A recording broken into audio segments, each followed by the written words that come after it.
Yo, yo, yo, yo, what's poppin', everybody? Welcome to another edition of the Podicast. And yes, baby, we're in nature, okay? Let me welcome you guys to Lintsoletau. Well, it's Media. It's a little bit of about 25 kilometers outside of Lintsoletau. You keep going, keep going, keep going. That's where we're at today to talk to the owner, an actual businessman, an entrepreneur, a golf professional, and also the founder of GIMC, and also, yes, the owner of Losha Bush Lodge. And we agreed to come through here, guys. This is an escape for the team as well. It's so nice to be out here having the show being done at a secret location, a different location. It's not much of a secret because we want you guys to come out here and enjoy it as much as we are.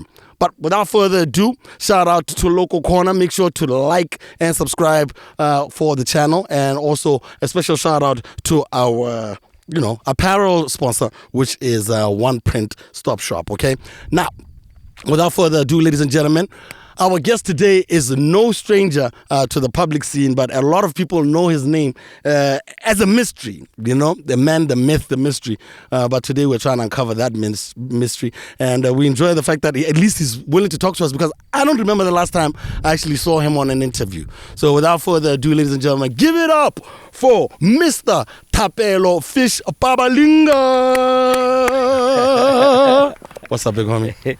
Hey, I'm good, Scar. Here, when we are out here, there's no clapping. The birds must chirp for us. Goodness. And it's beautiful out here. Like, I didn't know what to expect when we drove out here, because a lot of the time when you think about places like this, where there's chalets that have air conditioning, where everything seems to work, there's a pool out here, it's usually on the A1.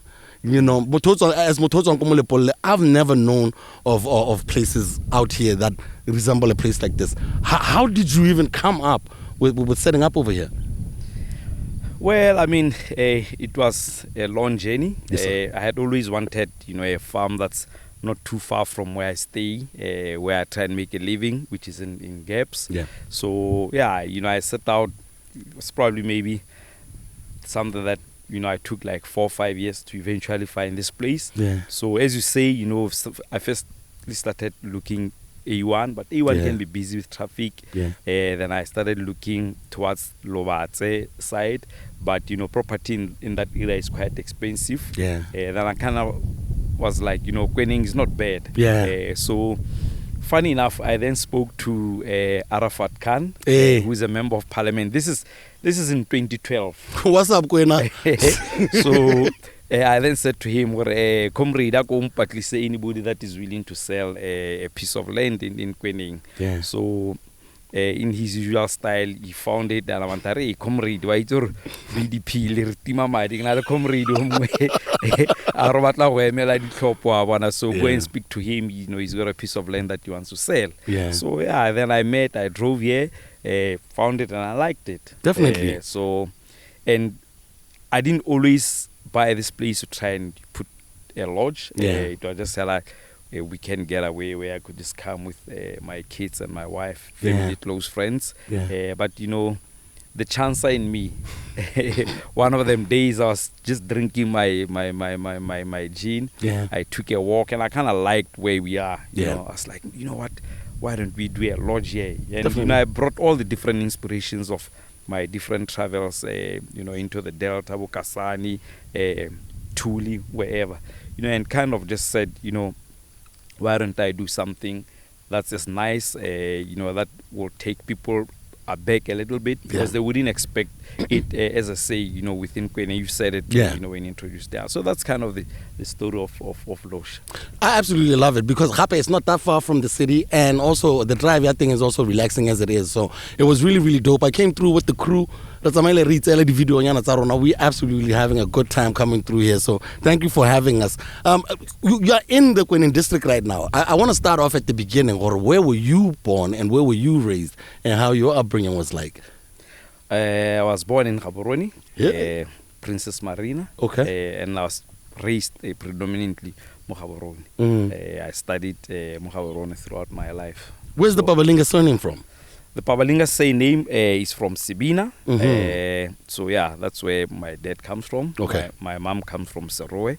So yeah, Definitely. but Ribina Kwena, you know, so we do have some of our roots in Kwening. Yeah. So back in the day, maybe at my great grandfather level, Yeah. they decided to know, you know, because the Kalanga, they don't want to settle in Kwening. Yeah. It may lose their identity somewhat, so they then moved to Sibina. So you know, things have a way of coming around, you know. Yes, sir. I've come and I've invested in Kwening, Ibina Kwena. So Even my boy Apollo, he said something like that. He's a Kalanga, and like everyone knows that Apollo is a Kalanga, but Arba Bina Kwena as well. So I've always found that like pretty interesting. What you know, the totem sign can be. It's not about where you are physically, but it's also about the people that migrated and went to different places. So this is you finding your way back home, literally. yeah, you know, Botswana is quite unique in that. I think one of the things that will always make it difficult for us to have, you know, genocide, you know, tribal wars. It's the fact that like how re hobola abakwena, ke hobola di cousins.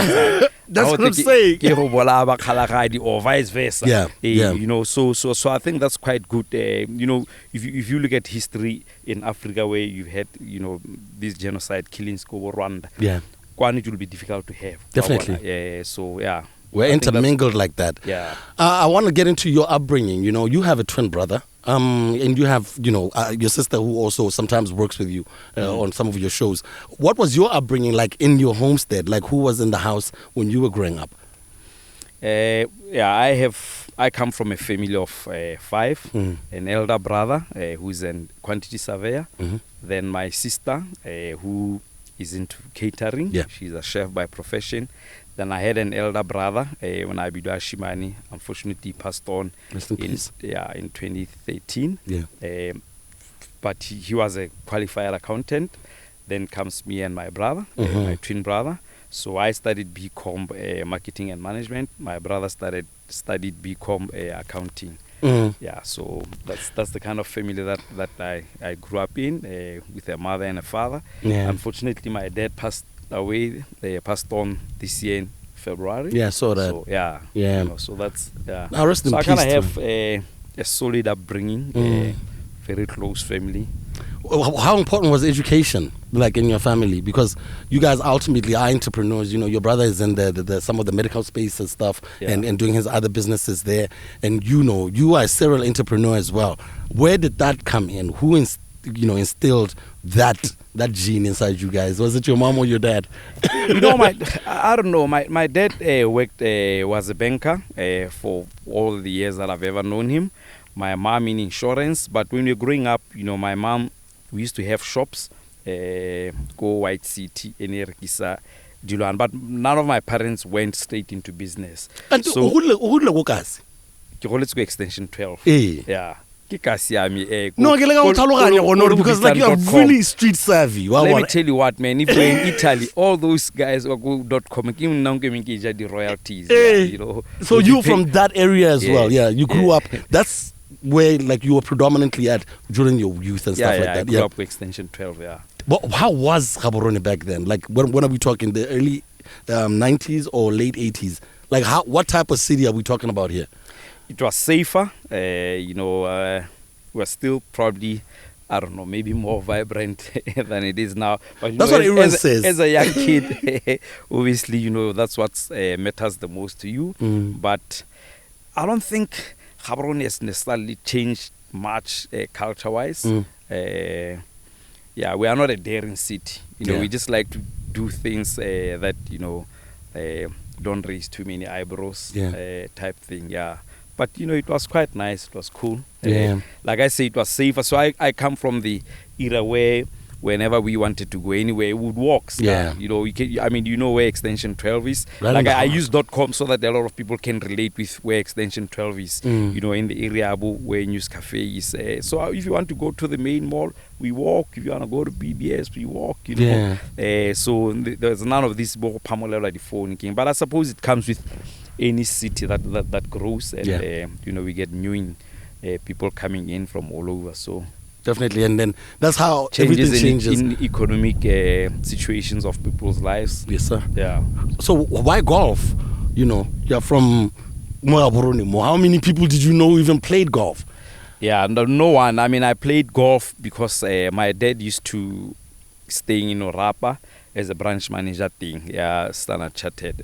So when we'd go visiting, school holidays, Orapa, there isn't a lot to do. There wasn't a lot to do still then, which is why generally kids that grew up in Orapa make good sports people, whether both men and women, yes, sir. Young girls and boys. So my dad used to play golf then. So Haritz and we used to caddy for him, and they would caddy for him, and he'd pay us $20. So we took to the sport because we wanted to caddy and earn our 20 pullers. So that's how we then got to the sport. So me and my brother Tumelo, we started playing golf at a really early age. And I remember, we were probably one of, if not the only two black kids at the time. Damn. But I'm imagining it because, like, even right now, it's not like a really big sport for like young people, especially in the city. A lot of them are either swimming, and also the individual sports. More Botswana, I've never seen them to be pushed like that. You know what I mean? Yeah. That's why golf. I mean, even my son doesn't really like golf that much. Yeah. It's not a cool sport. Listen, when you play golf, there are no chicks watching you. Until you're a bit older, though. How? No, but because when you play golf, you walk like 7Ks, man. Yeah. It's unlike tennis. It's unlike football. Yeah. Where people can be Balamudi dancing and they see you playing. I mean, funny enough, this past week I went to watch 2-3 days of Davis Cup, where Botswana was the host. Well done to Botswana, they won. Yes, sir. Which is good. So at the end of the day, tennis is a sport that you can invite people. You all sit modest dancing and watching, inclusive of football. Yeah. So golf is not a cool sport. Nobody wants to walk in the sun for 7 kilometers. So these young kids, they don't find it as a cool sport because you're not gonna find your first date there. So you got your national colors at 17, though. What does that mean? Does that mean now you're playing for the senior national team, or how do colors work and stuff? Well, when I was 17, I played for the senior national team. Unfortunately, those years we didn't have youth teams, so I kind of became somewhat good at an early age. And kudos to that, because then I got to explore the world. The first time I got on a plane when I was going to Nairobi, so it was so cool. I remember Air Botswana had this jet of theirs, I think BA146, if I still remember. So I was used to, when we drive or when I travel anywhere, it would be by road. So how the traffic wasn't as hectic then, so it's probably maybe a 30-40 minute drive. But on this plane, we're flying over the Beti in 3-4 minutes. So just for me as a young kid to try and recalibrate myself, damn, this thing is so quick. I mean, I remember, and luckily we had a brilliant pilot then, who kept telling us what's happening throughout. So even when we're flying over Francistown, we was like, no, we're flying over Francistown. Within a short space of time, we're already in Zimbabwean airspace, So anyhow, I experienced a whole lot of these things through golf. So I went to Nairobi, and when we went to Nairobi, a vibrant city, my man, like you can't believe. So who's in the team at this time, though, Fish? Like who are part of the team at the time? Because I'm guessing it was a bunch of old white people. Yeah, quite a number of white people. I saw pictures there. Yeah. The team that you were with was a bunch of white people. Do you still remember where they are now? A few of them are deceased now. But I'm trying to think who's still alive, who was in that team. The one who's still alive is Uncle Joe Marudu. He's a coach at Tawaron Golf Club. Okay. He's in his 70s. So I was a light amongst there were probably maybe most of them in their 40s, I'd say. So that was kind of cool, I got to experience all these things with these guys that guided me. You went pro in 2002. What does being pro mean, from the Botswana context, like when you say I'm a professional golfer? Okay, so generally golf as a sport, unlike most, it really differentiates between amateur players and professional players. In simple terms, professional players can play and get paid for it, whereas amateurs can't. So for instance, I'll give you an example with football. We don't even need to go far. The senior men's team has qualified for AFCON. Yes, sir. Even the ladies were at WAFCON. Yes, sir. So they are playing against teams where some other people are being paid in the millions yes, to sir. play sport. And when you are just a good player from Botswana, if you are like, you get an allowance of 3,000-4,000 a month. Wow. So the disparity there is a lot. So in golf, you can't have that. If you want to play, you believe you are good enough to play and earn money, then you turn professional. Otherwise, you just play as an amateur. So in Botswana, you will never get Tiger Woods, because I think a lot of people can relate to coming to Botswana and playing against you. Maybe you are playing whatever tournament, because the scalities are not the same. You can never beat that guy. It's highly unlikely. So the bag is for everyone. This is the cash prize. It means everyone can get it. If you are a professional. So it's not like you're going to get paid more because you are from a certain country or whatever. We're all competing for the sport. Yes. So golf is generally an individual sport, though you do have a little bit of team sports here and there. So when you're out there, you are representing yourself. So if the pot is there and the first prize is $1 million, only the guy that's the best will win the million. They don't care. This talk, nobody cares, man. Well, all in the game together. That's it. So when was the moment where you decided to go back a little bit and not pursue it? Because from what I'm reading, when I was reading up on you about this, is that you were on your way up. Like you were now, you actually played at the All Africa team. You represented Botswana in the regional pro tours as well.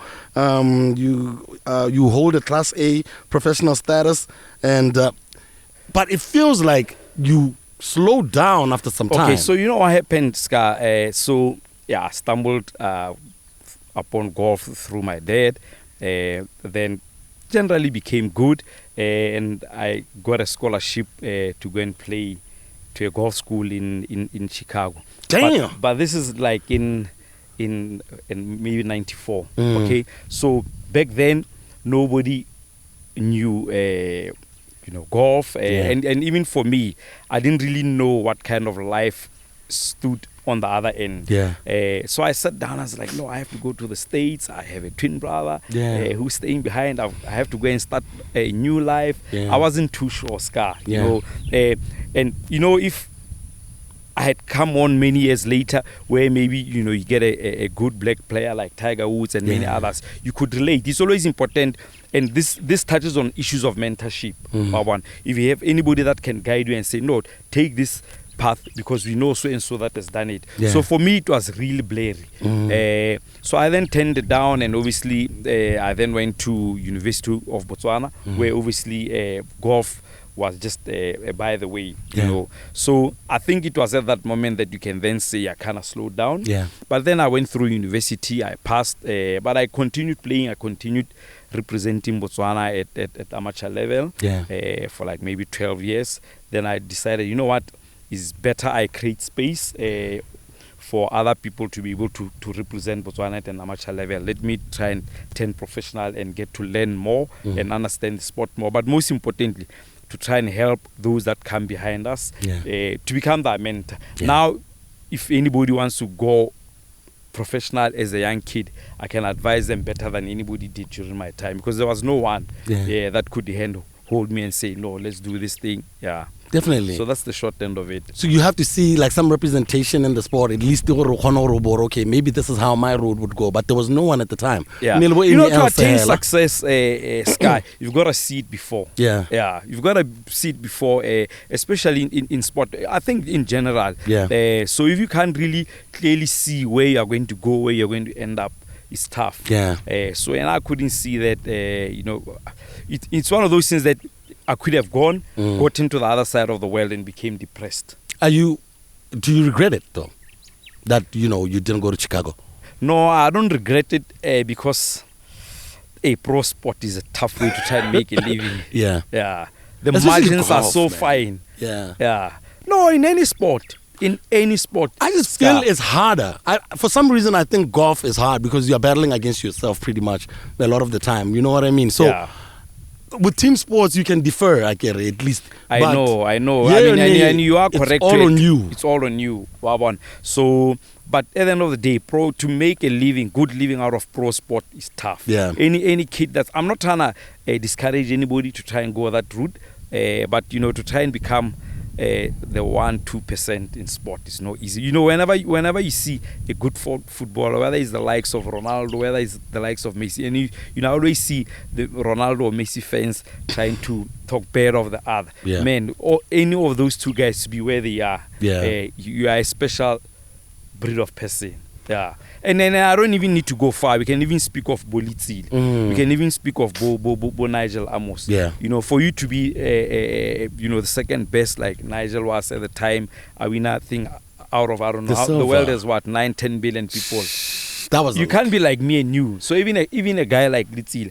And this brings out a discussion I once had, the Dips Selolwane. This must have been close to Dips retire. I said to him, Dips, Botswana kind of stumbles across a lot of internationally good sports players. At the time, Amantle Monso was doing well. The Zebras had also just qualified for the first AFCON, blah, blah, blah, blah. And I said, there is a huge gap in Botswana in terms of people understanding how to manage elite talent. Yeah. We still don't know how to manage elite talent in Botswana. Yeah.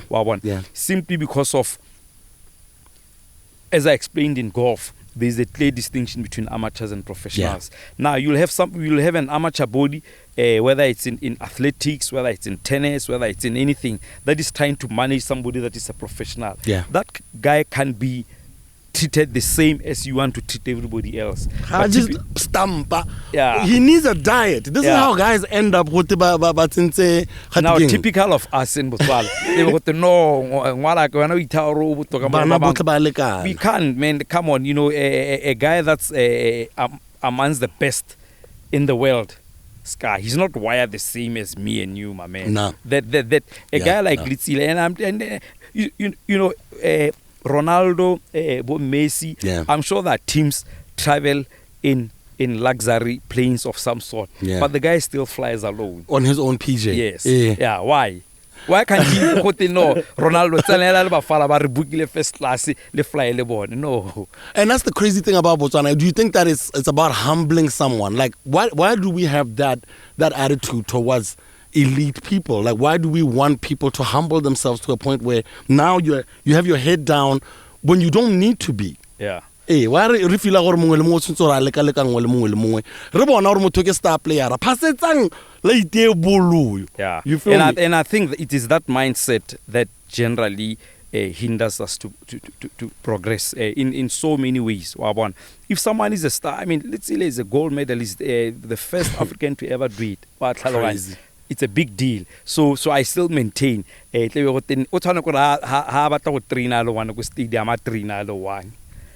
I feel you. We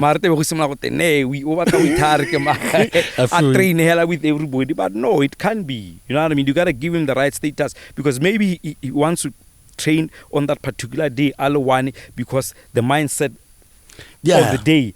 Yeah. But before I let me wrap it up with the sports. Just from your own understanding, having played the sport as well, where is Botswana at as far as golf is concerned? Do you think it's moving forward, or we're still stuck in a place where we can't find talent that's going to end up, going to the PGA Tour or something? No, I mean we golf wise, development wise as well. Development wise, we could do better, but there's about maybe 12-13 golf professionals now in Botswana. Okay. Which is good because, for instance, if you go back at the time that I was finishing high school, there was no golf professional. Yeah. So you can imagine, as I say, there's no mentorship of who can say do what. But now they state in professionals. Some make a living out of golf full time through teaching. So there's quite a lot of guys out of Blue Tree. They bring on kids, they teach them. Yeah. Some are already maybe sort of about 15, 16 years old that are showing good signs of being able to do way better than what we did. Some are even as young as about 6, 7 years old. So there's quite a lot that the Professional Golf Association of Botswana is trying to do, put together, because you see, at the end of the day, Scar, we football-wise, I mean, my dad is a founder member at Rollers. I never got to play football because I don't like the injury and kinking, but also because I started playing golf at a fairly young age. Yeah. But football hasn't professionalized since then. Yeah. If you can't create a system where people can aspire to go up, we are never going to become good. And this applies to all sports. Yeah. You know, athletics.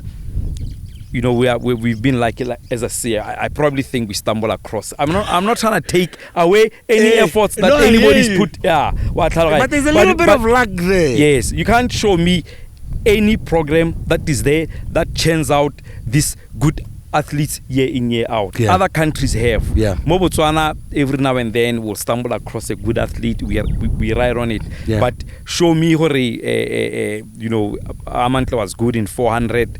She retired. What has been the follow through since then? Yeah. We can even go to Nigel at 800. Yeah. How much of it I want? Yeah. They are trying. I'm not trying to bash athletics. I'm Yeah. trying to just be in general. Yeah. In Botswana, we've been caught at maybe stopping too much at amateur sports. Yeah. We must transition and also have professional sports. See people that have made good living. Maybe a guy like Little Tebo will be able to change that, because I can imagine and I'm hoping and I'm wishing he makes good money. Yeah. Let him be the first sports guy in a Ferrari. Yeah. Yeah. Let him be the first sports guy that's flying in his own plane. Yeah. Then a lot of younger kids will be like, damn, I want to be like that guy. Definitely. Before we have that, we are always going to look at sports as pastime. Yeah, you know what I mean. And I saw Isaac Makwala's life change as well. You know, he was able to enrich himself to some extent, have buildings and whatever, you know, where you see his life changing. Because I think talent, Botswana, is always being looked at as a hobby, you know. Yeah. You have to pass and finish school and go get a job. I want to talk about your university experience. UB, you were doing BCom. Yeah. What were you aspiring to be? So I was first admitted to the University of Botswana to do sciences. So the government... Social sciences. No, not social. Oh, BSc. Yes. BSc. Yeah. So you asked me earlier on family life. So, you know, our parents were clear with one thing. Just pass and you can generally have anything you want. That is the general tone about Botswana family. Yeah? So then, you know, we all did well at high school. Then, you know, we were admitted to University of Botswana to do, it used to be called PESC. So out of Botswana, maybe, I don't know, maybe like 200 kids. Actually, before you go further, primary school notes and I go this girl in div. How can I check out about Batswana? Model C, and no, kids are going to Yeah, so from Lesedi primary school, then I went to Bokamoso. Okay. So we are the first batch of students Baba Butseng Bokamoso. And Bokamoso was interesting because from all sorts of primaries. Zola, Lesedi, Tiamo. And the interesting thing is, I think for the first like 3-4 weeks there was no uniform. So no we kaparela hela ka rat. So I don't know what about hela elema pantsola bali. Ne reach those early days. No doubt. Then from there I went and studied Kona Lady. Also at the time not so-called cool. Secondary school in Gaborone, you know, GSS was always at government level. But we got there and we changed it. You know, we tried to make it as cool as it can be. Yes, sir. Then from there, went to the University of Botswana. So the aspiration, because everyone was passing, like you said, what were you aspiring to be at this point? Because now you've put the golf on hold. Now you're doing business, commerce. BCom. So what were you trying to be? Did you know what you wanted to be? I didn't know what I wanted to be. Remember also, should I have gone to Chicago? Shouldn't I have been? But, you know, I just went for the ride. Went into the UB to do pre-entry science, BSc. But it was when I was doing BSc that I knew I didn't want a career in sciences. And to a large extent, that's where my business life started. A lot of people talk about you at UB as someone who as far as like events. I want you to take me to that. How did you get into doing eventing? Because a lot of people think GIMC. But I'm here to tell you guys, this is one of the OGs as far as event management in Botswana. So I'm trying to figure out where you got that inspiration to start doing events at the UB, and which ones did you manage to do? So when you get admitted at the University of Botswana to do PESC, the sciences, you come in January. When the January intake, I agree, you be Babula ka August. Yeah. So it's a 6-month course where you are given ability to also choose after 3 months whether you want to continue or not. Yeah. So I went in, and at the time, Scar, in one social media post, hey, but my dad used to go and come back, and he'd be around more than I've seen people who used to travel recently.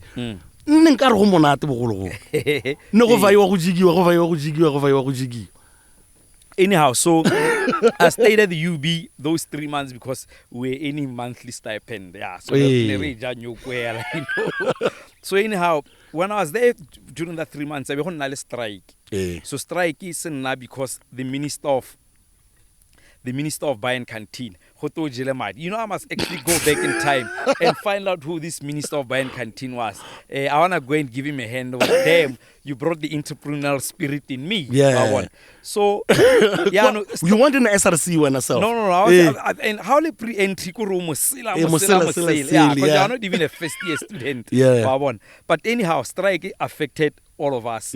More university. So Kimbo's university Chalambo 1 or 2 days because it was really chaotic. Yeah. So this minister of Bar and Canteen, who embezzled 80,000 pool.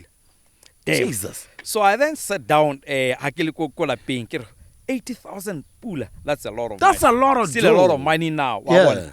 But instead of me just sitting and focusing on where there is this problem, it then rang a bell to say, you can only steal what you have. Yeah. Sky, if I go to your car now, I go only busy more podcasting. If you have $100, I can only steal $100. Yeah. I get it. Hey. If you have 1,000 pula, then I can take the whole 1,000. Yeah. So for this guy to have embezzled 80,000, it means these guys were dealing with a lot of money. There was money there to be taken. Yes. Hey. And so we can, okay, sharp. How is it that Bar and Canteen in my dark out? I then realized, you know what? We are 10,000 students or so, more university, maybe 8,000. And at the time, the Ridwelwa stipends are like 1,000 pula. It hasn't really grown much since. And this is in the 90s. So damn, if I then took my calculator, I can multiply every beginning of semester. This is the sort of money that the university students as a buying power have. 80 grand neokar. Yeah, I can my diamonds. I mean, 8,000. No, I believe like students, but 1,000 pula each. You can do your maths. Yeah, it's a lot. You can get something out of it. Not all of it, and they spend some of it because bang what they about outside Gaborone, they don't go to the shop. No, but still have I go to the shop. Barreka mosge. So okay. 3 months later, we quit more UB because I didn't want to do sciences. Then I enrolled. Firstly, I put BCom. Second, I did LLB. But I was then admitted for my first choice. Yes, sir. The good thing about having been a bright student, you get what you want. Whatever you want, man. So I wasn't told to go and do humanities. No. So whatever I write. So I first choice was BCom. Second choice, I was LLB. Anyhow, so I for first year, August when everybody else comes, so all the different faculties, I kind of knew how the university operates. Because you'd been there in Jan. Yeah, I've been there in Jan for 3 months. So I was there Jan, February, I quit there in March. So I then approached the Ministry of Health. This is me, just a young kid.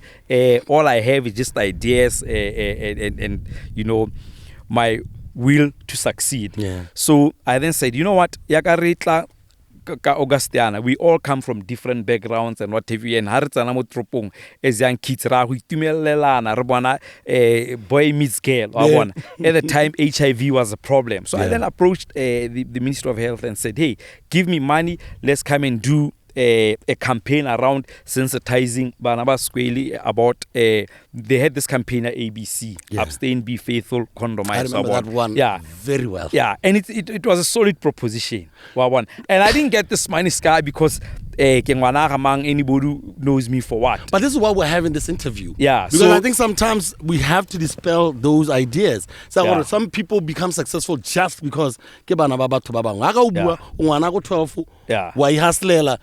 up with these ideas and you went for it. Yes. Then I think at the time Minister of Health kind of gave me like 60,000 pula.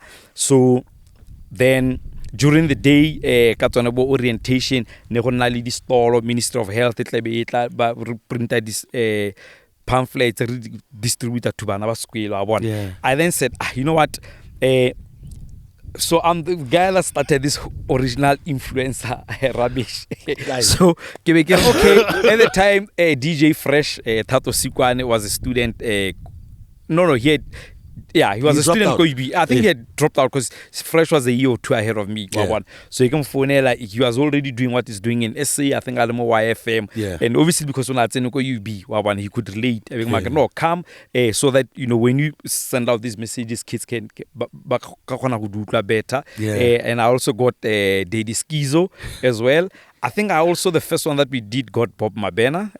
May his soul rest in peace. So what a start! Yeah. What a start. So then I said, no, I can't have these guys in the evening and there's no, we don't take advantage of it. So at the UB student hall in the evening, then we'd have an event and these guys would DJ there and kids would come in for 20 pool or something like that. So Scar, that became the story of my life. So every beginning of the semester in August, we'd do something like that. But I didn't only... Okay, Fish, are you trying to tell me you created Freshers Ball?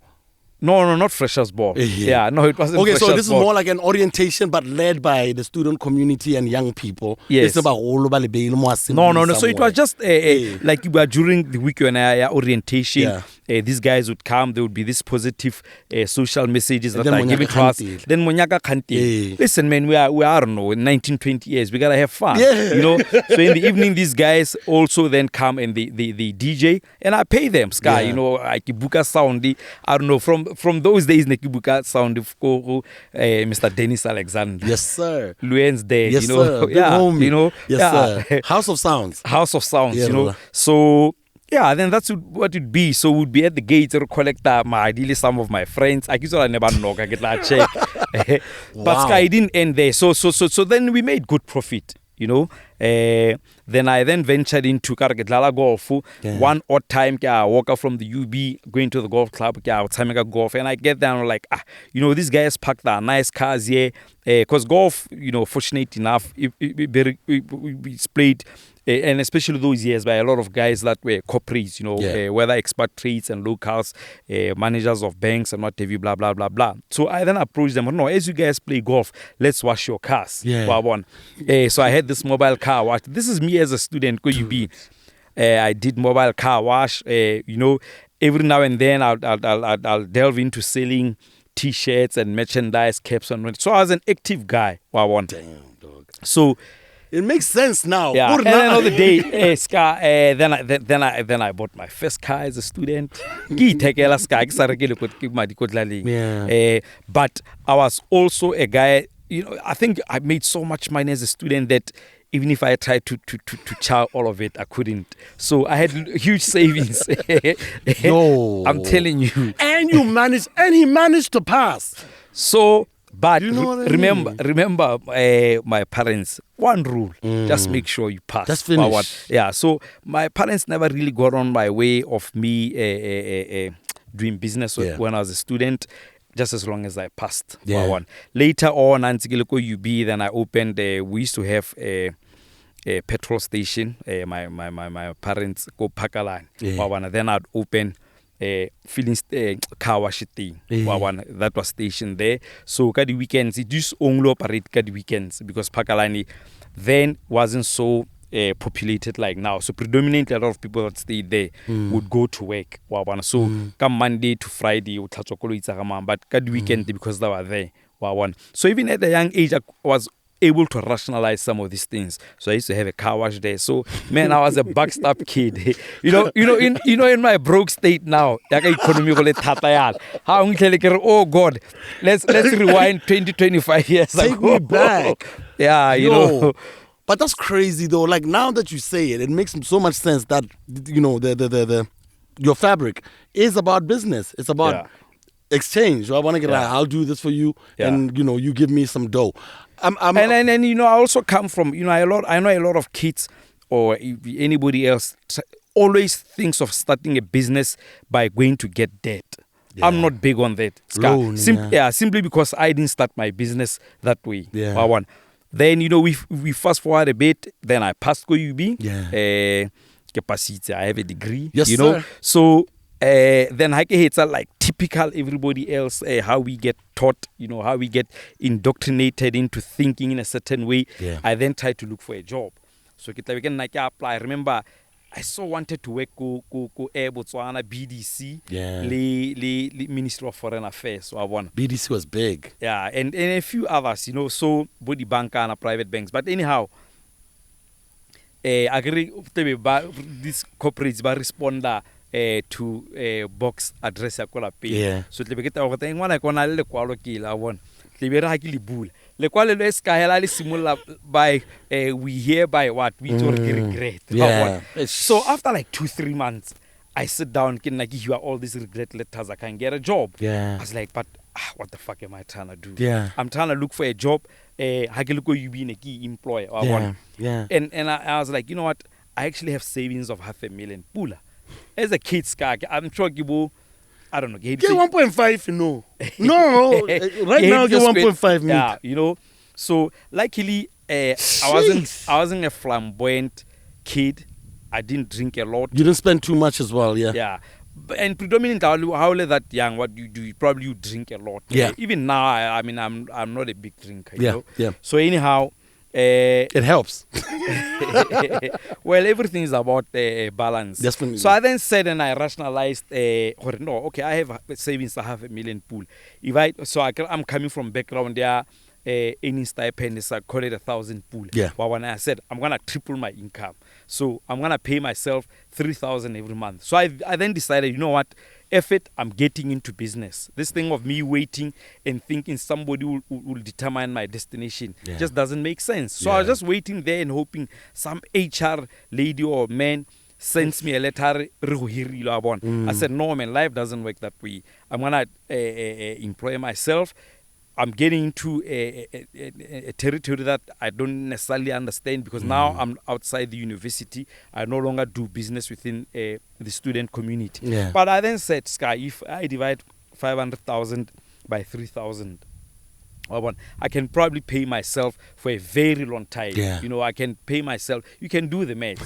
Guys, these are some jewels.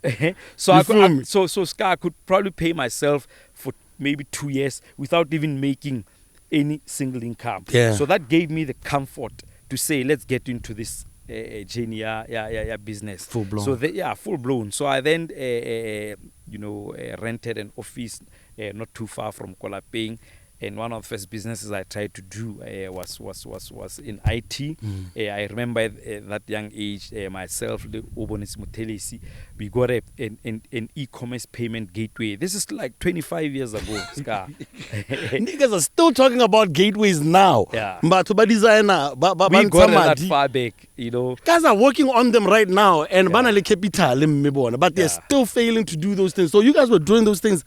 Yeah, but we're way ahead of time. So I don't know whether if we had kept that gateway now, whether we had made anything much of it. So you had made a circle of friends of people with like-minded ideas. Yeah. Okay, Mutelesi, let's come some of them together. we have friends just growing up. Since Gala, yeah.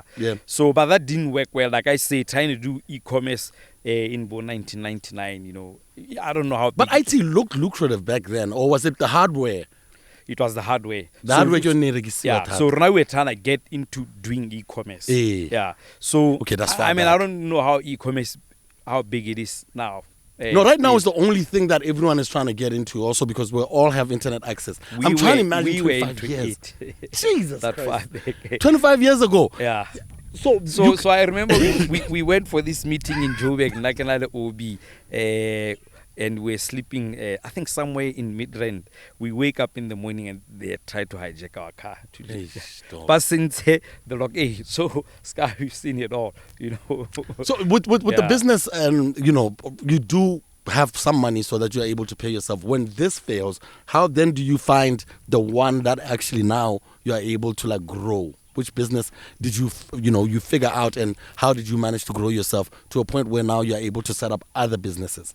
Yeah, so when the e-commerce side of things didn't work well, and we were... Were people even calling it e-commerce back then? Yeah. That's a far-fetched one. And the business was called e-biz. E-biz, yeah. No, never gonna biz, right? No, I think we're just too far ahead of time. Yeah, but anyhow, too far ahead. But the most important thing is to pull the plug at the right time. Sometimes people beat on a dead horse unnecessarily too much. As an entrepreneur, I know it's very, sometimes you take long to change things, but we realized that it was way ahead. One story that I want to share with you with this whole e-commerce business. So I go to the then Barclays. We're trying to raise capital and interest the bank in investing in us. So I set this meeting with the then bank manager. So I sat down, e-commerce. This poor old man wasn't understanding what I'm talking about. Yeah. So he then says, mwana Pabalinga, mwana aga slow, na itikai. Tota why was hela urera wa hedi khou. Leave this alone. Yeah. I have never been so depressed. That's a punch to the gut. Yeah, but anyhow, I take all this in my strides. I then realize, what? Maybe the market doesn't understand it. Yeah. So we quickly shut that down. And at the time, 1999, 2000, that's when the cellular industry was starting. And huge opportunities in distribution of cell phones, huge opportunities in setting the distribution network, Airtime. Yeah. So we went into that with a couple of my friends. You can name them, Yeah. My friends, your friends. No, go ahead and name them. So the guys that started that type of business was myself, Bisau, Eating, Manami Itzi. Yeah. So we all went into it. Later on, other guys jumped on. Bo Luz Boy, Bo Staga, Bo UK Jack. My brother also did a bit of that. But Scar, that's when we got introduced to dealing with huge monies. Because the Airtime business, was huge. I'm trying to figure out how you guys caught on to that thing. I don't know if it's just luck or were you guys ready for it like that? You know what I mean? Because sometimes, Barry, luck is the preparation and whatever. You guys were ready for it when it came through, and this is why you were able to to push it to the next level. Because I don't see a lot of people taking that thing on and being able to make it a success the way you guys were able to, and fund yourselves also and make other businesses happen. You know what I mean? Why do you think you guys were able to get that deal and be able to push it as far as you were able to and be able to set up other businesses? Well, you need to have an ability to see an opportunity when most people can't. That was crazy, man. Yeah. So, but like I say, luck also plays a part, being at the right place at the right time and just giving it a shot, So we started by supplying some of the small general dealers, and you start to realize the sort of money that you make out of this one shop, if you expand it, what the impact on the business would be. So we went in hard. That's crazy. We enjoyed our 20s. So that's when the two-door coupes start showing up. Yeah. And that's when your name becomes predominant in the streets. Yeah. So, but you also have to be street smart, listen to the streets, understand what people want, understand what the trends are, what the future trends hold. That always helps, How long were you guys able to work with each other? Because Staga was here also, and he also talked about the Airtime business. And I guess other people got greedy along the way. Yeah. You know what I mean? When did you decide to call it a day or in that situation? Because it looked like the money wasn't stopping. Okay, so I'm gonna be honest, because I agree. Podcasting, Larry, is all about honesty. Yeah. So we probably controlled. And when I say we, being myself as a separate business, Bisau as a separate business, Eating and Monamite as another business, we probably controlled, I'd say maybe 70-80% of the distribution market at the time. Nigga, do you know what that means though? Okay, so But Scar, we worked hard because we used to get in our cars, drive to Shakawe, because when you establish a network, you gotta be there. So that's why you guys had the BMs. It wasn't for the flossing. No. It was to get to Shakawe. Yeah. It was to get everywhere we wanted to go safely in style, Airbags. I think 36 airbags are in stagger. You are a rapper. You want to recite some of these things. No, I remember that time really well. And Yeah. I think what people don't remember about that time was the work you were putting in. Yeah. All they saw was the flashy cars and like you guys were getting money. Yeah. But like you're saying, you literally had to drive all the way to go and distribute these things yourself. Yeah. So true. So we worked hard. We established this distribution network to all corners of Botswana. We were, because it was physical cards. You needed to get them there. Hey.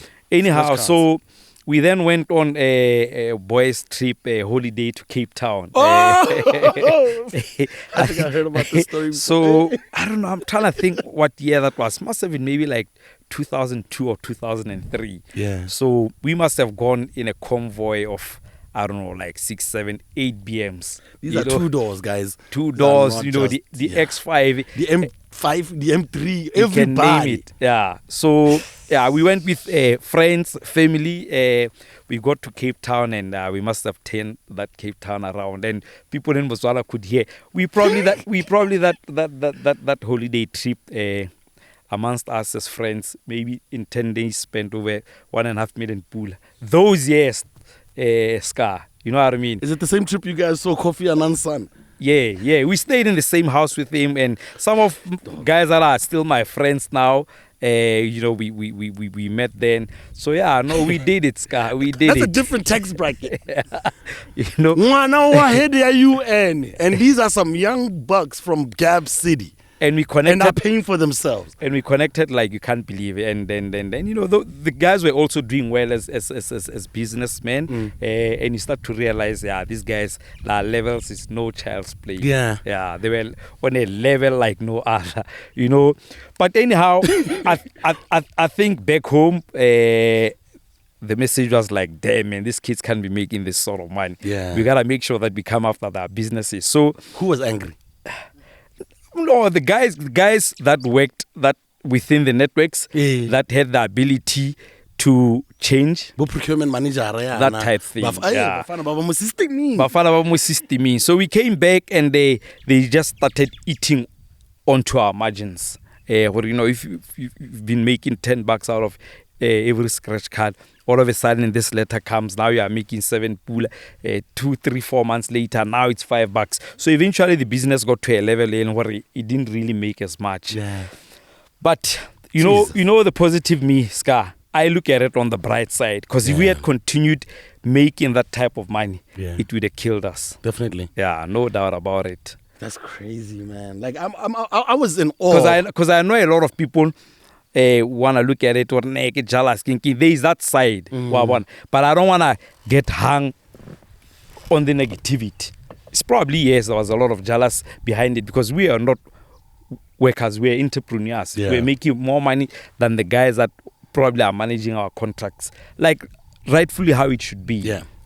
So they then went on and chopped and changed a lot of things and things. But like I say, this is us maybe 23, 24. We are making that sort of money. Sky, we used to buy cars just over a cell phone.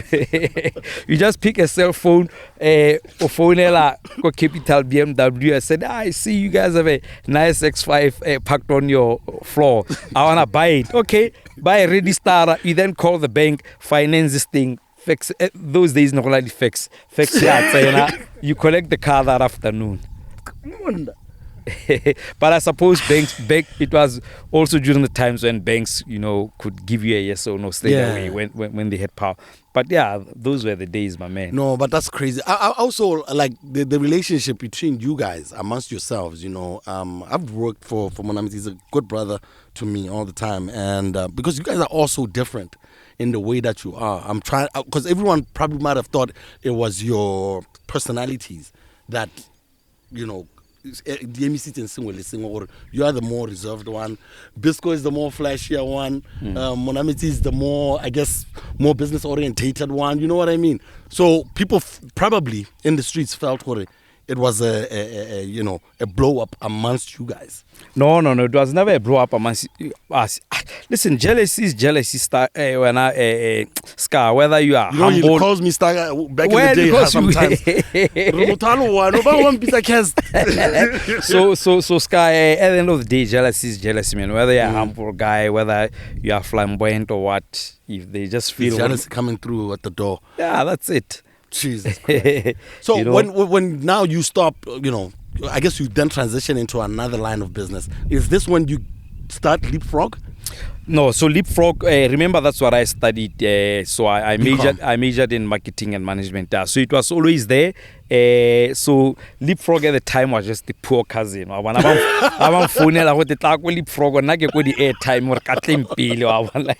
You guys are wasting my time. Yeah. But I've always ran multiple businesses. So at the time I was still doing the Airtime business. I had Leapfrog, and I also had my car wash in Pakalani.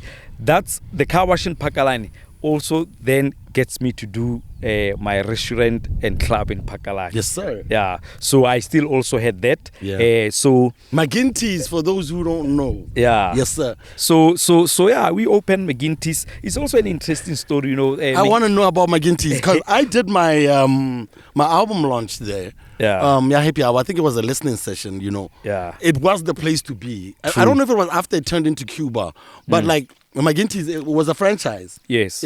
So how did that come together as well? So, I mean, a friend of mine approached me to say, let's open a franchise, McGinty's in Botswana, and we decided to open it in Pakalani. Because all the franchises at the time, Bo Ribi, Bo News Cafe, they had just opened in gaps. Yeah. So we wanted to... Game City. Yeah, Game City. And quite a few, Bo... Mike's Kitchen. Yeah. Then there was one Komolapo, Bo Dross as well. So we then opened it in Pakalani. And you know, I've always been daring. You know, people were like, no, Pakalan Hokakala, you know, nobody would come there and what have you. But I always, how I work, sit down and try and say, let me find a competitive edge. Yeah. Engel. Yeah. So I was like, okay, cool. Pakalan is still... It's a drive. It was still single lane to go to Pakalani. It was not double lane like it is now. Yeah. Granted, it was far to go there, but we created it as a niche, as a place to go to. Listen, man, it was during the time where all the guys that had the flashy cars were my friends. So it starts there, you know. So I only go parking lot and I go McGinty's, get the latest BM that you see in magazines, you know, the latest Mac, the latest Audi. You need to be here. You need to be here, you know. But then I've always, well, maybe in my little head, about like places that have been successful, have always had a face to them. And I think I saw it through you with McGinty's, in that the places that get the most people or have the most traffic, it's always linked towards a cool person and the cool factor that person brings to it. You know what I mean? Rago fish. It's a good... It's or an individual that represents it. And I'm seeing a lot of kids fail with establishments now because... You know, it doesn't have a human person like check a fish, so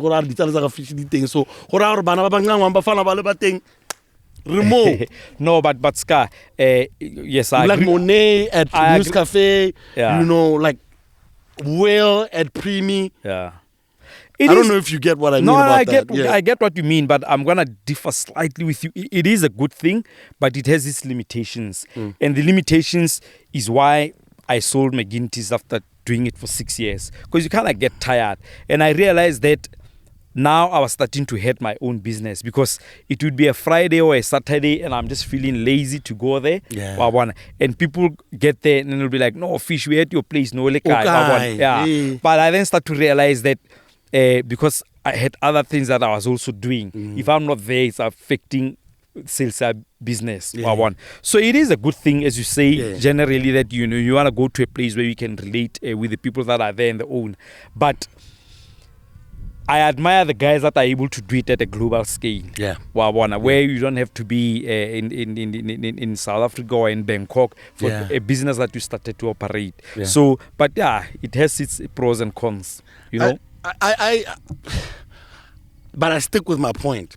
Because Leon deja vu, but it's all shooting. But I'm playing. No, Scar, I'm not entirely different with you. It's just that I want to look at it at a more broad level. That if you are gonna be this guy that just wants to run McGinty's one restaurant in Pakalan, eventually it catches up with you. You know, you have a wife, you have kids, you start becoming too many for one business. So if you're going to expand and be able to do more, you need to try and find ways in which some of these businesses can operate outside you. Yeah. You can already device as well. Yeah.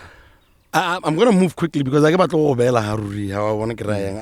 talk about 63 Entertainment because Leapfrog, you know, or it's like a stepchild. No, it was a stepchild at the time I was doing the airtime business. But Leapfrog, you can never say never. I think I've started and sold a lot of businesses, but I think the one business I probably would never sell for now, Leapfrog, because it's what brings everything together. You know, running and where we are here, a lot of it is done through Leapfrog. We conceptualize it there. You know, we draw plans there. So it cuts a lot of costs in what we do. You know, earlier on when you introduced me, you spoke of GIMC. Leapfrog owns GIMC, though GIMC is more known than Leapfrog, but it's okay. So no, it's no longer the stepchild now. Then with your name, Leapfrog, advertising agencies, Lutone was something that was popping up a lot around Tone when you guys set up your name Leapfrog. Are advertising agencies good for advertising in Botswana? Because clearly it looks like money just goes through them.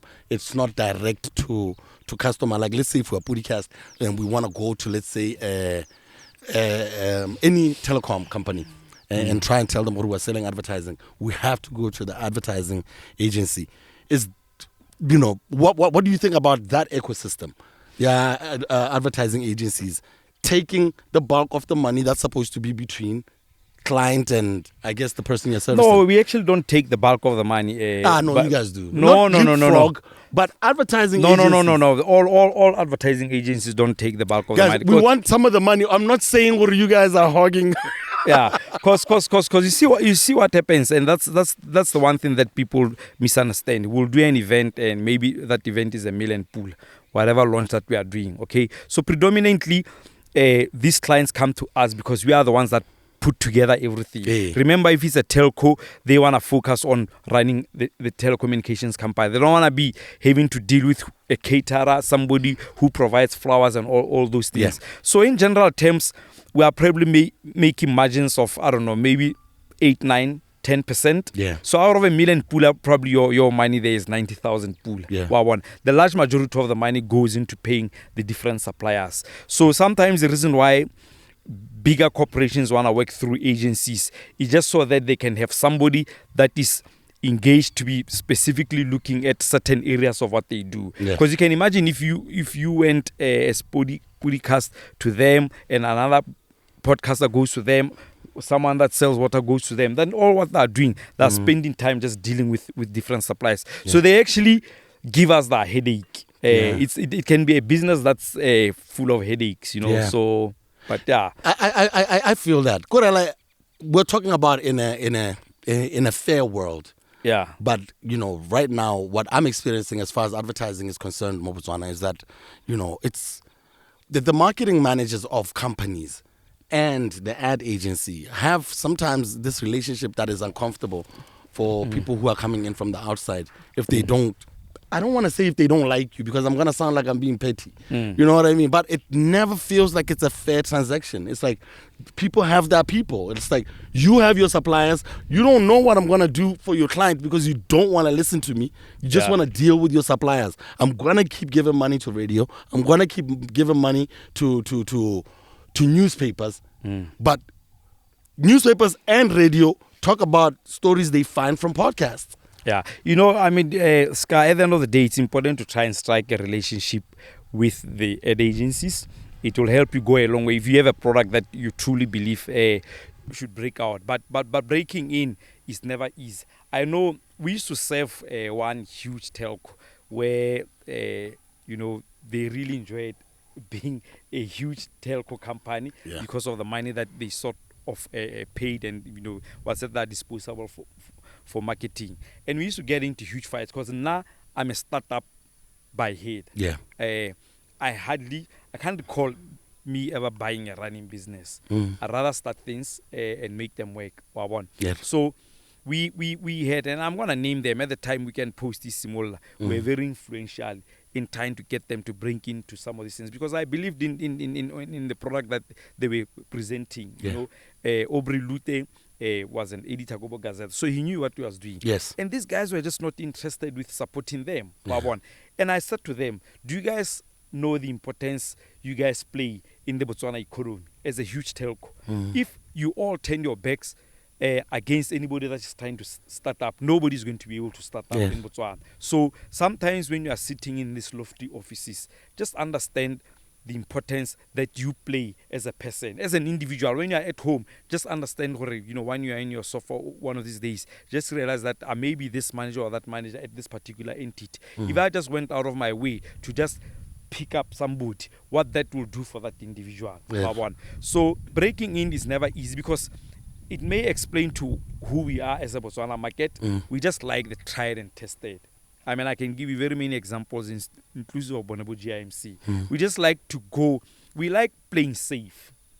How is that going to help our economy, though, right now? Because it looks like the future is so bleak in Botswana, and we need those type of companies to invest in young and hungry people who want to work outside of working with government. You know what I mean? Do you think that our private sector is alert to what they need to be doing to help the economy of this country, or people are still thinking, well, it's business as usual? Because it looks like it's a crisis right now.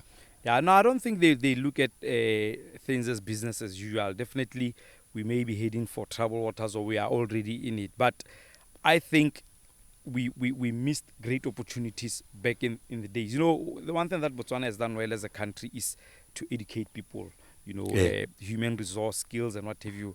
But generally, as a people, you know, organizations, both as government, we fail to venture out into the world.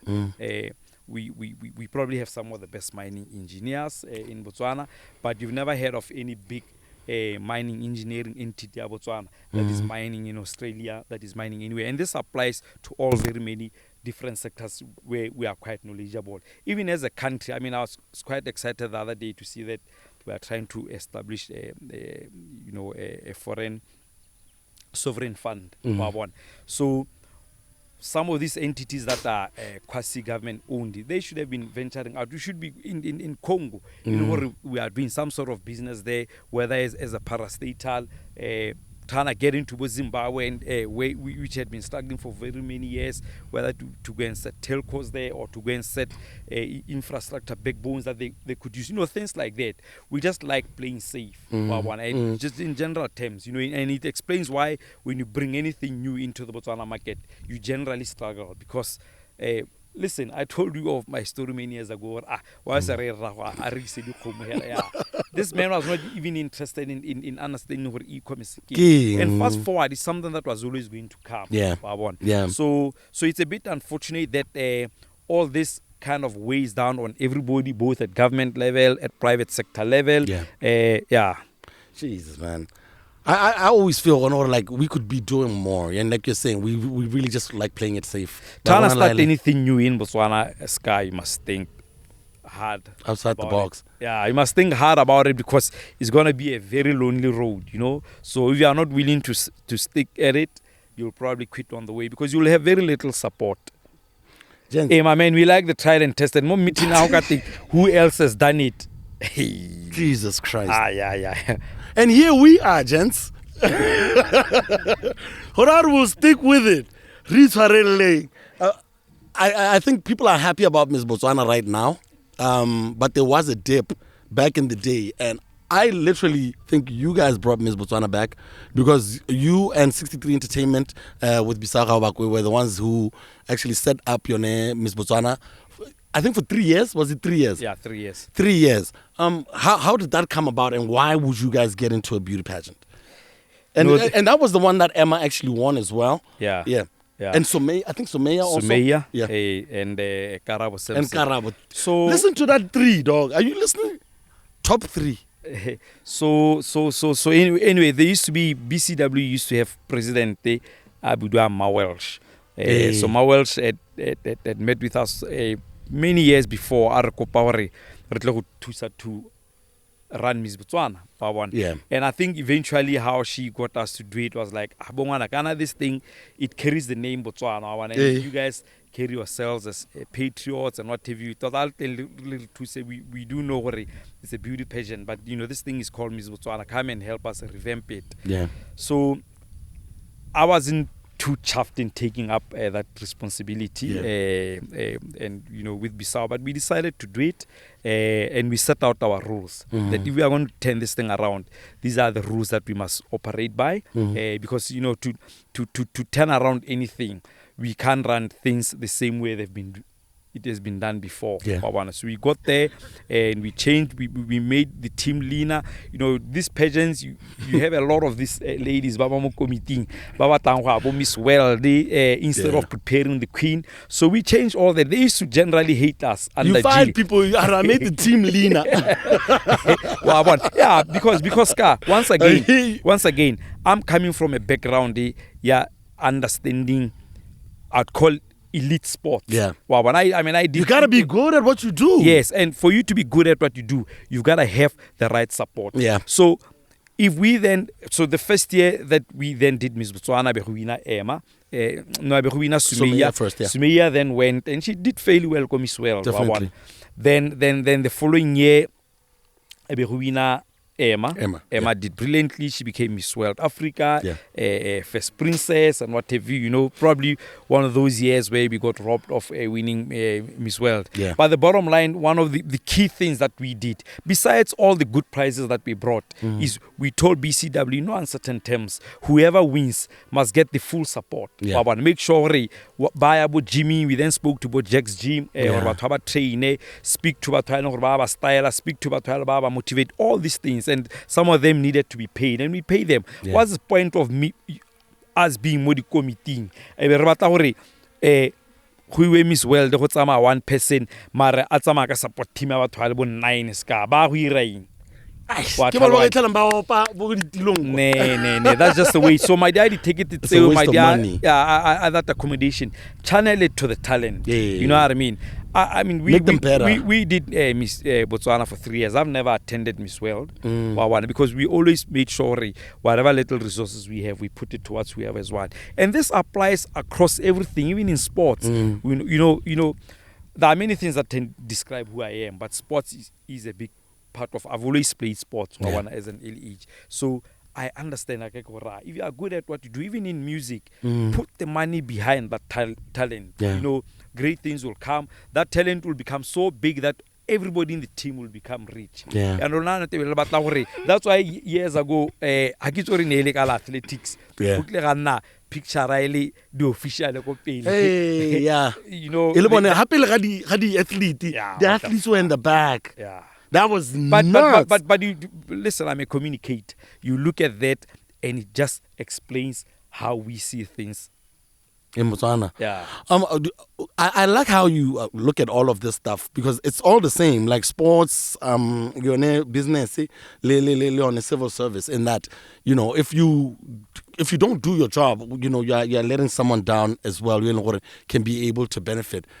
For you, especially when it comes to like talented people, in the background. For you, what do you think that Ms. Botswana is getting right now and what they're getting wrong right now? And that'll be my last Ms. Botswana question. What's up, Ben? No, listen, no, that's my big bro, man. I know he's going to be watching. No, I think Ben has done well.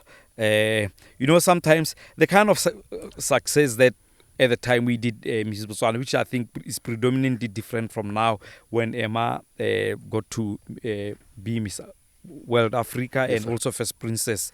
I don't know whether I can call it an act of luck because I also think Ben is doing well. If you look at I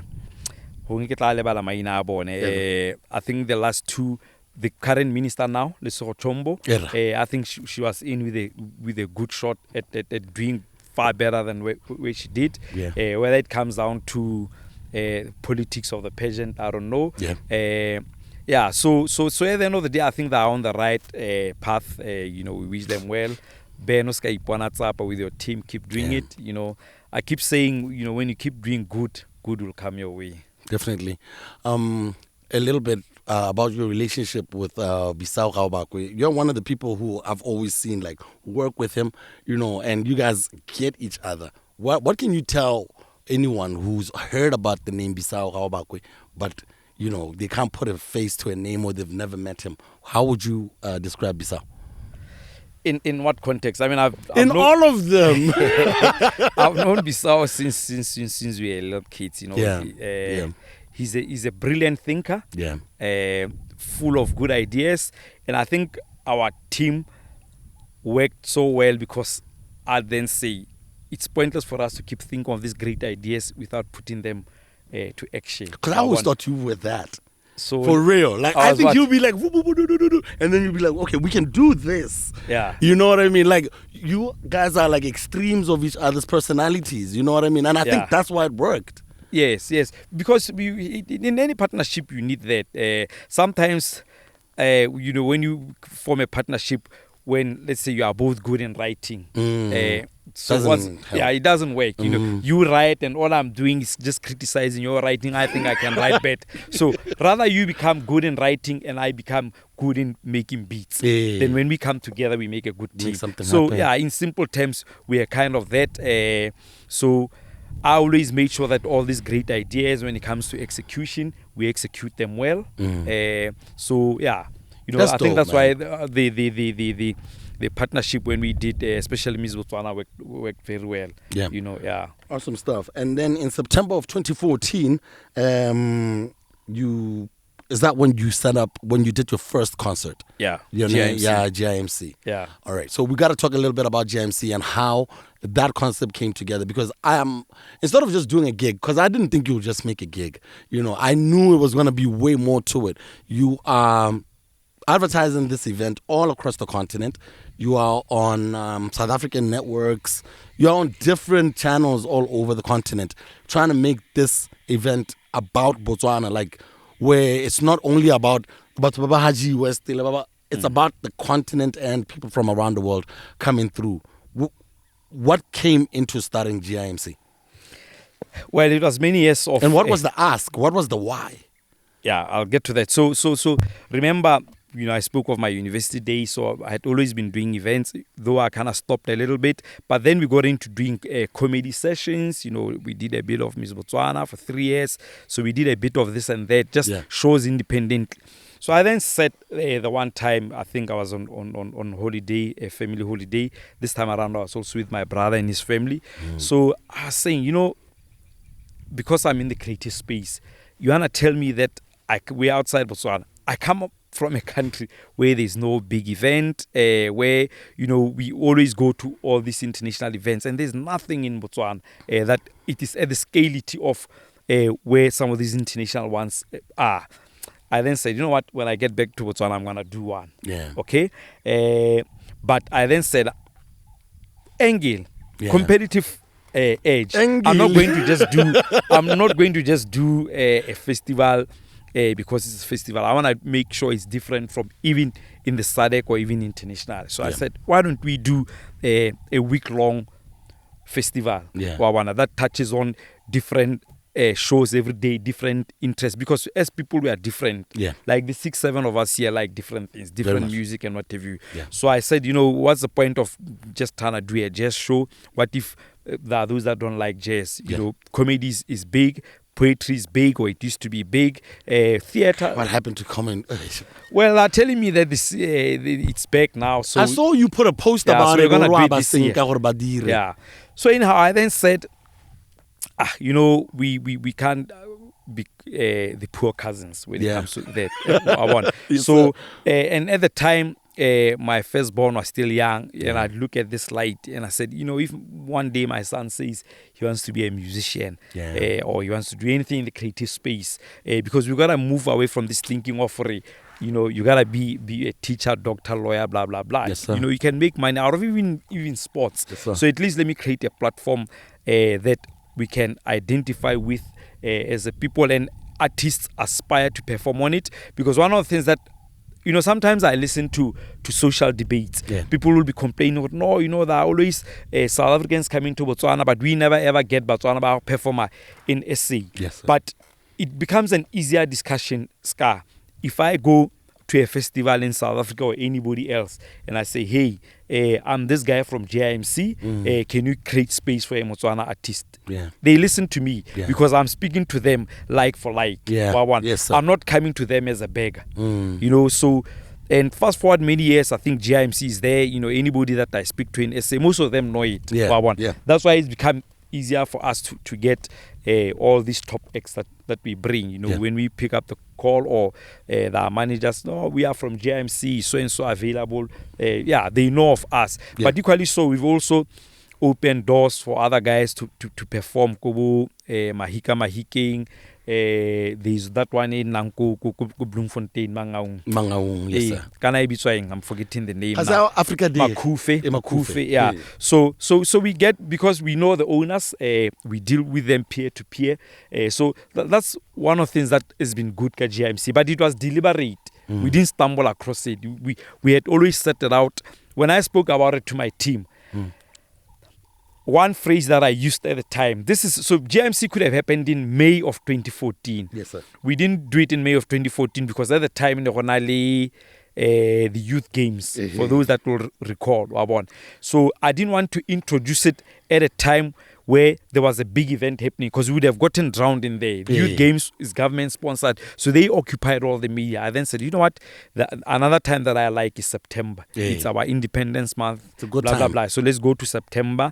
The weather is But generally Lon is kind. competitive though. Like September, Yeah. people are trying to do gigs that time. Yeah, huh? it's competitive. So we gave it good thought already. Yeah. Right? So I then said to my team, GIMC at its best. You spoke about an agency where if I'm representing 03 and you want work out of 03, they send you to me. Yes. So you get that job because you came directly to Leapfrog. Yes, sir. I then said, GIMC at its best, you're going to get a lot of suppliers that get work out of it without having to come to us. Yeah. And true to it now, so when They're able to make their own money around the event. around it, yeah. So when we have maybe some of our sponsors that sponsor us, and they have work that needs to be done within GIMC, they engage different people to do it. Yeah. One, Yeah.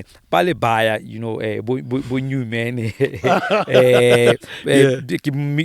new man, because he's in the space. Even for all things, but I know they do decor. Yeah. Even my sister, executive catering, Yes, she'll be doing catering or decor work for a client who wants to be at GIMC. They don't have to get that job through me. Yeah. You understand what I mean? Yeah.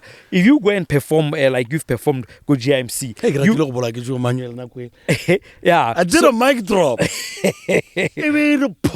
Yeah. Nigga, he like all the steps. Ke bona ba apere brief hat ba ho haka. E siela go teach you. Hey, I'm pola jo. We're tight now though. Hey, I don't know what got over me. Yeah. No, you are a rapper. No, never It's mic allowed. drop. Guys, never do a mic You are a drop. rapper, man. It's okay. Yeah, so people can be able to like. So GIMC has a huge value chain around it. Huge, Scar. Yeah. In any 1 year that I wake up and feel like, hey, maybe I shouldn't do it. That's all I think of. Yeah. Where we will let so many people down. Yeah. Because there are a lot of people that benefit around it, and that fits squarely within who I am. Yeah. The values that I hold very dear to me. Ability to support as many people as we can. How do you curate the lineup? Because that's a lot of lineups. Like it is jazz. They didn't sing. Yes, it's so a lot. how do you guys get down to the nitty gritty and choose who comes through? I mean, generally, I have my ear on the ground. Yeah.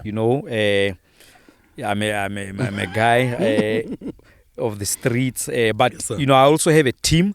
And when I pick my team, it's deliberate that it's going to be varied in terms of age, in terms of interest groups. So we sit and ask, but we also use platform like GIMC to just ask people who they'd like to see.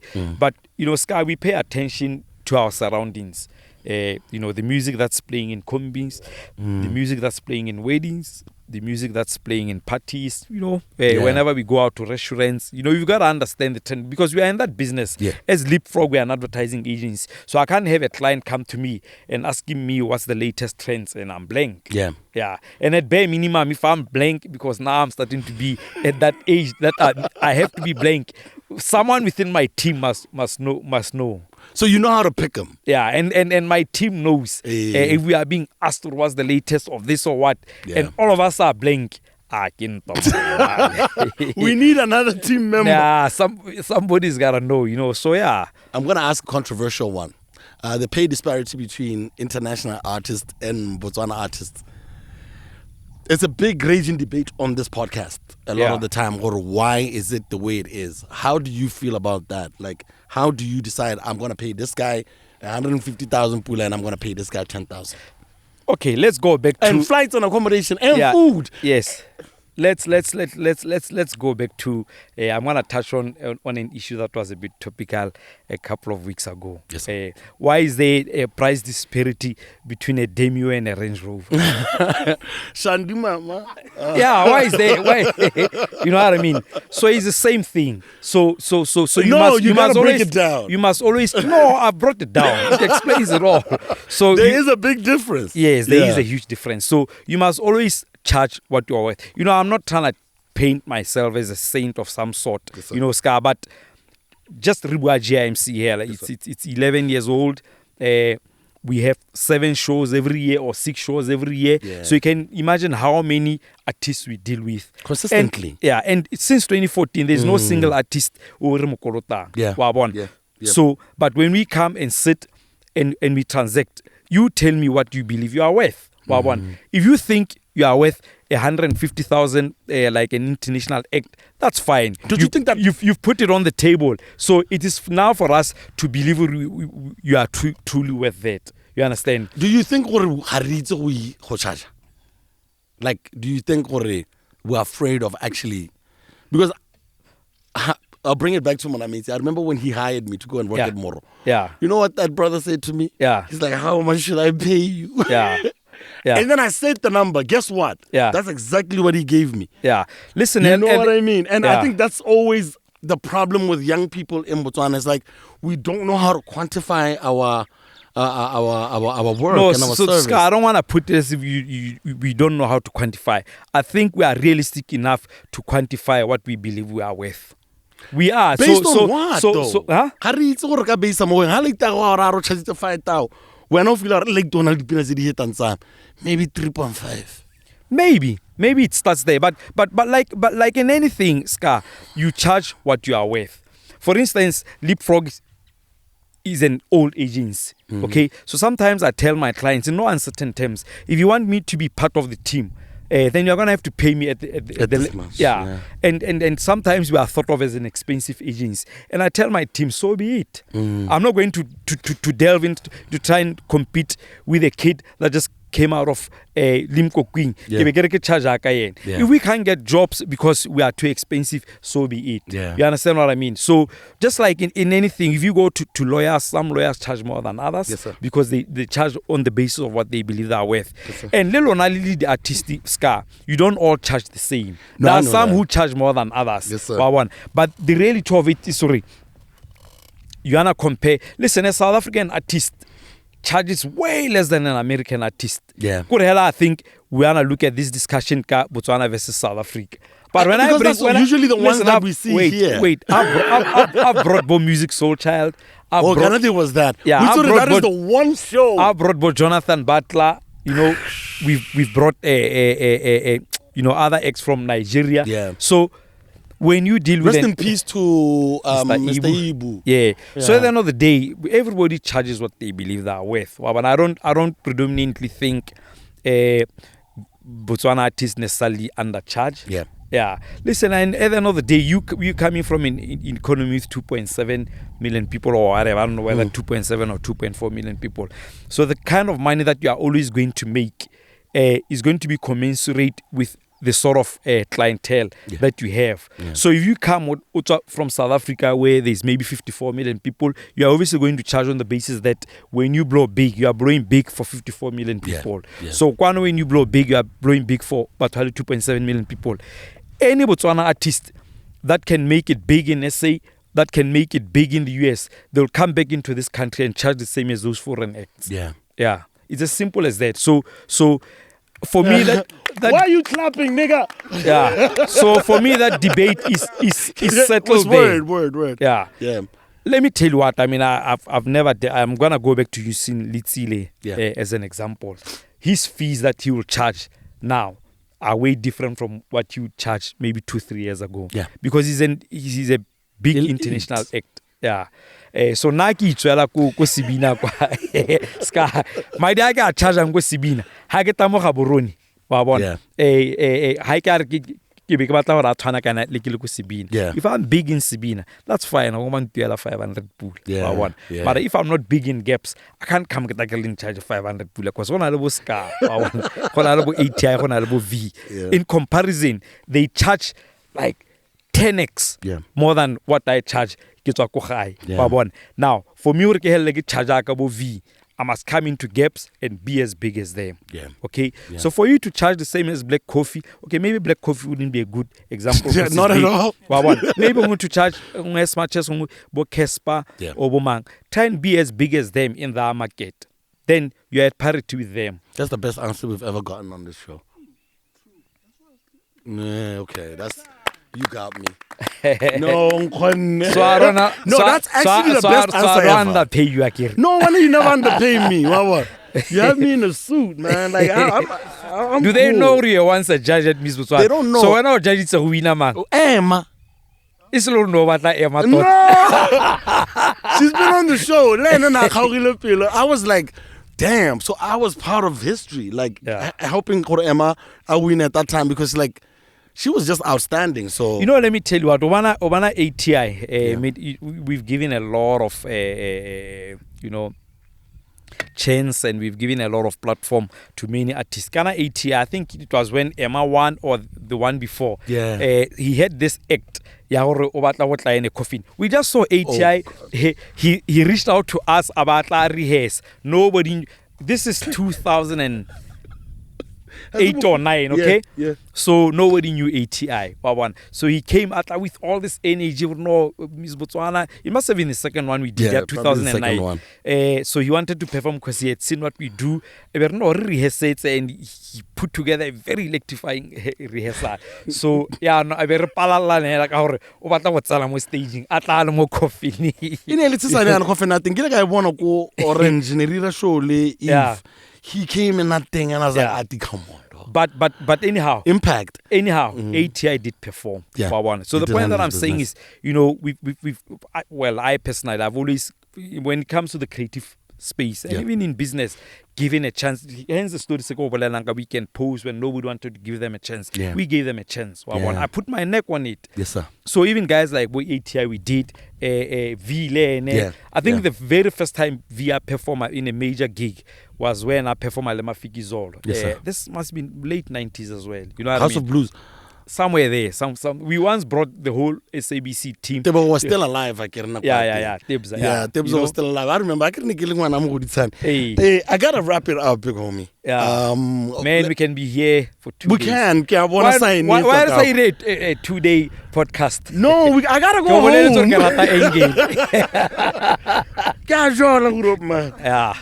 I want to talk a little bit about this year's one. I think, and just quickly, what should we expect on this year's one? And then I give you my final questions, and then we wrap it up. What's happening this year with GIMC? When is it starting?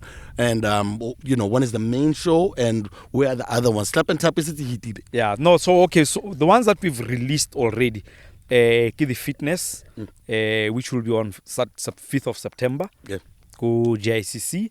Then the following day. So we have all Batswana trainers there. But what's different this year, we introduced the Pilates which is nice. So we have Pilates, we have That's yoga. hard. What a nice. That's good. Hey. You know, hard is always good. So But we have both Zumba and whatever. Yeah, really, you're just checking out. Hey. You know, we are a Diamond City, man. We should be doing Definitely. these things. We go Dubai, go Cape Town. You know. No doubt. So then Saturday, 6 September, we have jazz where we have Lira, Mafikizolo, Sereti and the Natives, Woo. DJ Lefatse, Woo. WDP. You know, we also Just have that Mafikizolo. list alone is enough. Yeah, no, so it'll be a nice one. We also have Shaft people. Hey, you do have your ear on the ground. Yeah, we Shaft have people. to. What do you know about Shaft people? No, that's my kind of music, man. Now, those are my bros for real, for real. That whole lineup is amazing. Yeah. So we start with that. Yeah, Yeah. those are the first 3 shows. Then- Good guy. No, the first, the fitness is on the 5th, Friday. Saturday, 6th September, jazz. Then Sunday, 7th September, gay champagne picnic. Okay. I've never seen you. The Ango Kavaneska. No, Hey. well, we're doing it this Until year. Rajo, like No, ke a go tla le ma Mr. Ra- yes, re tla nwa mimosanyana. let's do it. Eh, I'm we'll make putting it you on the happen. spotlight. Le no ready again. No, we're gonna come through. I've always wanted to come through. Uska wa mahabo story ba ra mo rakeng. Kana la bana ba Batswana. A champagne.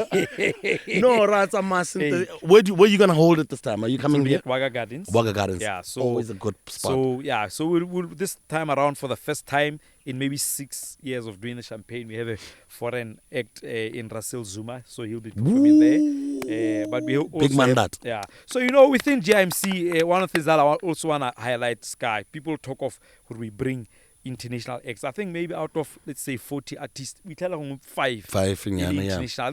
The rest of the 35 ke Batswana. Ke gore le ba kwala go le go tona ya. No, ba kwala go lekana. Look at all our adverts. No, okay, I have to come Yeah. back and check it out. But I Yeah. think that's always what has so re na le inferiority complex. Sometimes.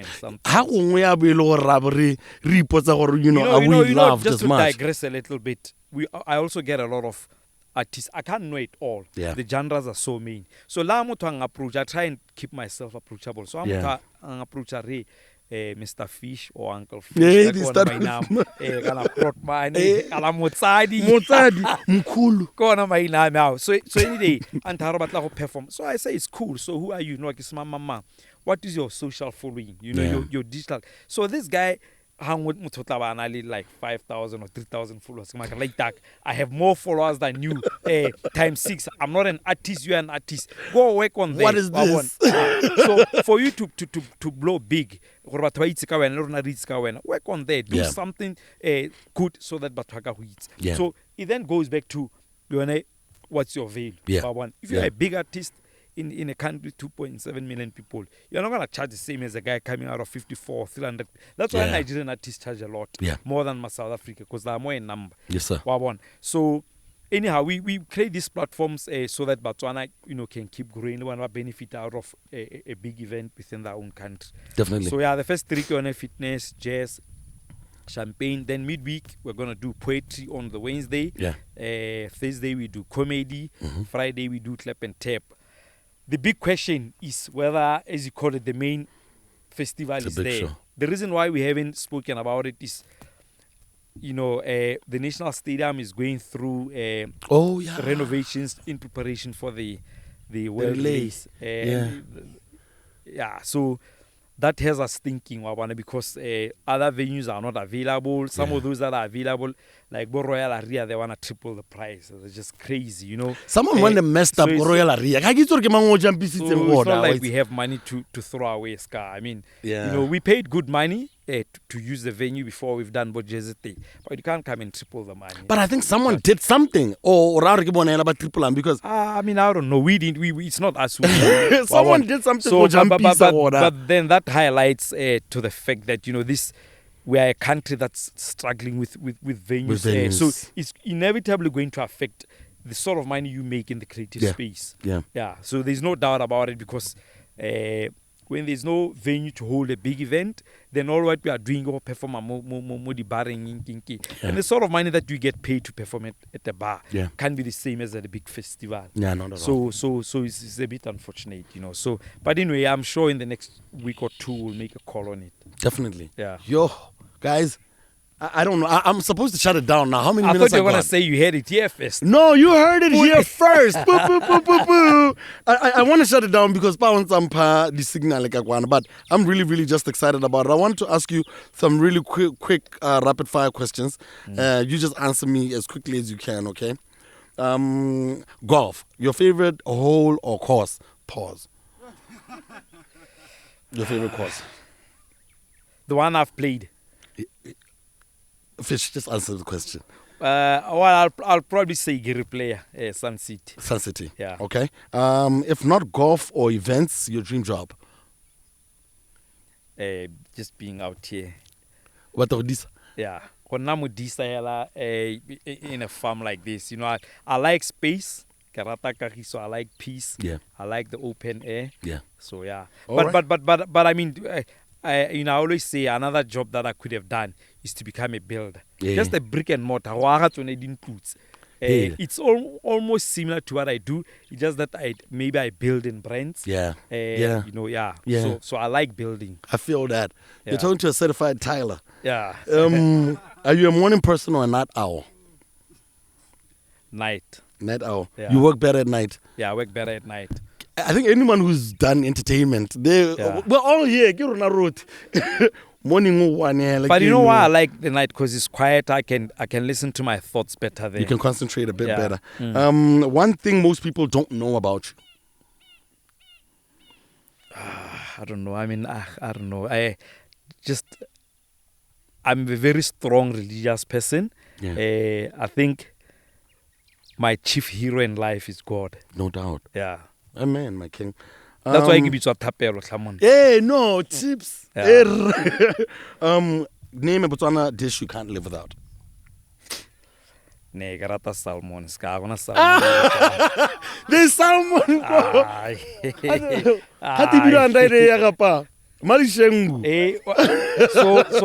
So you wanna tie my hands, guy? I can move too much. So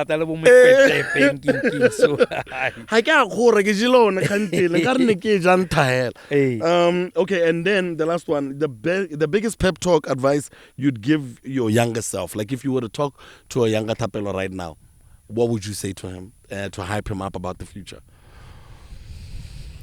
This one needs me to think a bit. One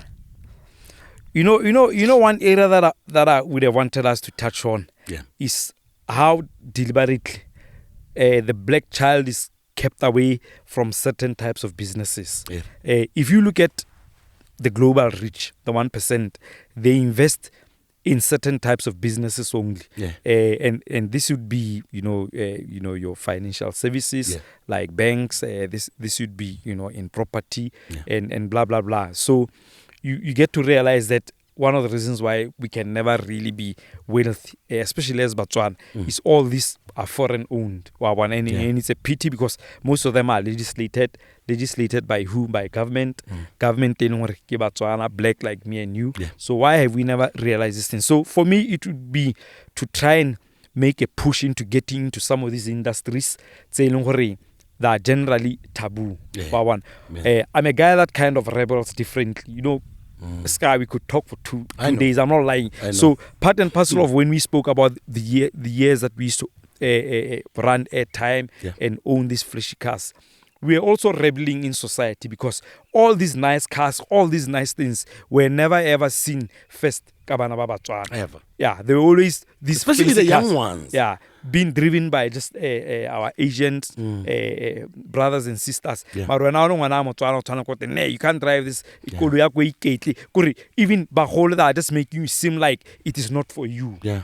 Yeah. So we went out and we did it because we wanted to, for those that will look at things positively, to be able to look at it and say, man, when I grow up, I want to be like these guys. Yes, not for those by jealous or we have a lot of those, but there are a lot of kids that looked at it positively and said, I want to be like that. Because Sky, if you can't, and I can go back to myself, sports, why I never went to the golf school, because I had nobody to relate to that I could see. But now kids will see a little table and they'll be like, I want to be like him. Yeah. And you'll see we'll produce a lot more. And I'm sure Len, maybe he may have been, I motivate to having seen guys that before him that Yes, done. Yeah. So my younger self generally, we go back to try and invest in some of. It's never too late, but you need to go back and invest in some of these businesses, because there are certain things that the wealth, the rich know that you and I don't. Yeah. One, you gotta look deeper into it or key. Yeah. One. Some of it we are kept away from it by laws. Even just the diamond industry. Yeah. I've never seen a diamond, Yeah. like an uncut diamond. Yeah. I mean, I've been privileged to see I've it never because held one at all. Huh? yeah. I swear. Scar. When you go to sleep tonight, just think of that deeply, man. How can it be? How is that possible? Also, Yeah. Listen, I mean, if you go to, I don't know, a country that is big in farming, when you get there, there are the sights and sounds of that particular place. You're gonna meet a guy that says, "No, I'm into farming. I'm doing this. Granted, if you go to a country that's big in car manufacturing, I know auto mechanic or something related Marona, to we are a it. country that is known car diamonds, but I never see any general Botswana reason diamond mining. No, unless they're sorting and they're all deciding earlier. Ne, baby, seen diamond mining, baby, better thing. Sky, Kirava own the business, it's a thing. Yeah. It's crazy, man. No, we are nowhere Sky, near. really go about GIMC, kind of good franchising. You go on out eat like it's a hotel and what the ne out is in the mining business, diamond business. Give on ne why bereke. Yeah. But so yeah. Yeah, and here we are. Guys, yo. Sky, I mean, one of the best rappers to ever come out of this country. Big in media, has never held a rough diamond, man. I've never even touched one. These diamond miners, I'm sure when they are facing. Come on, can you guys please invite Scar? Please. Let me touch something. Yes. Scar, brother, hold something. You know what? I'm gonna make sure to get the invitation, okay? Please, big homie. Yeah. And I'm proud also about like the thing, the public, the PA stuff that you're doing out there. I'm seeing you doing a whole lot of really, really nice events as well. Out there. I don't know. I think we're done. Yeah. I think the business I don't think I've covered all of them. But I would like to just say you motivated me and you inspired people like myself, Bajiba Nyola, to believe that we could be better than, what people expected us to be. And you've always been an inspiration for me. And I'm so happy that I'm able to have this conversation with you, big homie. So one more time, ladies and gentlemen, give it up for Mr. Tapelo Pabalinga. Thank you. I don't think we're going to say any last words. Because Yeah. Happy, why should it be last week? So I'll be back on your podcast. We'll be back again, guys. Who knows? We might be at the GIMC with cameras. Yeah. So thank you so much for hanging out, guys. Make sure to like, subscribe to the Local Corner Multimedia YouTube page. Come through to Losha, Bush Lodge. It's all the way out here, Media Village, right after Lincholetau. It's about 25 kilometers out.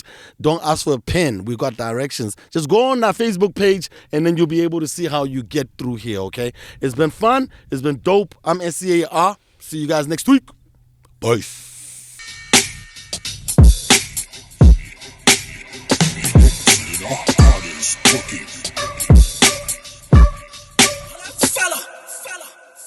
People of different identities. PODI-CAST with BSCAR.